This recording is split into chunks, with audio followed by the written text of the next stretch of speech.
Is one of our anchors. She's also an attorney, and she has been giving us some background information, trying to explain this process as it's played out in the days and weeks leading up to tonight. And Joy, we haven't yet gotten our hands on these indictments. The county clerk is still in the process of uploading them into the system so that they can be made public. Is that right?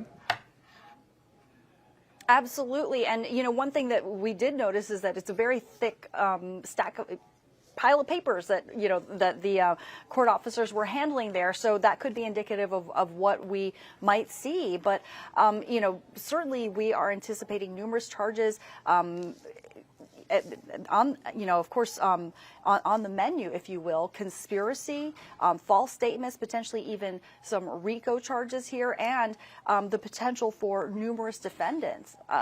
At least a dozen defendants. That is certainly a possibility. Some of the potential defendants that analysts have speculated could be named here would be former Chief of Staff Mark Meadows, some of the former attorneys of the former president, Rudy Giuliani, John Eastman, Sidney Powell, and of also 7 electors, because remember that many of the alleged fake electors reached immunity agreements with Fulton County District Attorney Fani Willis. But essentially how this process works is that the district attorney presented her evidence to this grand jury. It basically just argued her case.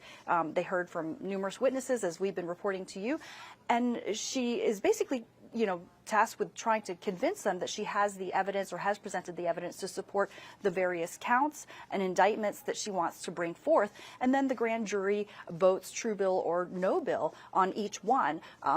True bill meaning, yes, you've proven your case, that we can go forth charging this particular count, or no bill meaning that you haven't made your case, that there isn't enough evidence. The burden of proof when it comes to an indictment is a lot lower than at a trial than it would be for actually achieving a conviction. In the case of an indictment, it is simply probable cause, which is what we see with an arrest. Generally, that's where we get the saying, you could indict a ham sandwich. A grand jury could indict a ham sandwich, meaning that the bar is not very high. But one thing that we should point out is that state courts, particularly here in Georgia, are generally a bit more generous compared to what we saw in federal court. Federal court prosecution success rates are very, very high.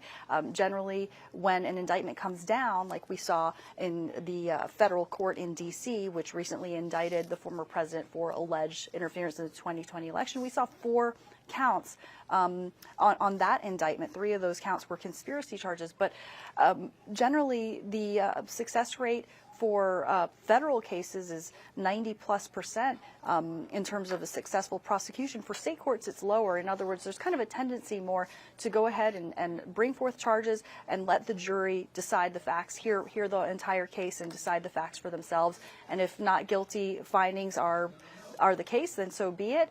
But it's something that generally is left up to the jury to decide. So all that said, we do anticipate to see numerous charges and counts, with the grand jury voting true bill, and with numerous defendants as well. And this is surely going to be a battle to play out here over the next several months into next year for sure.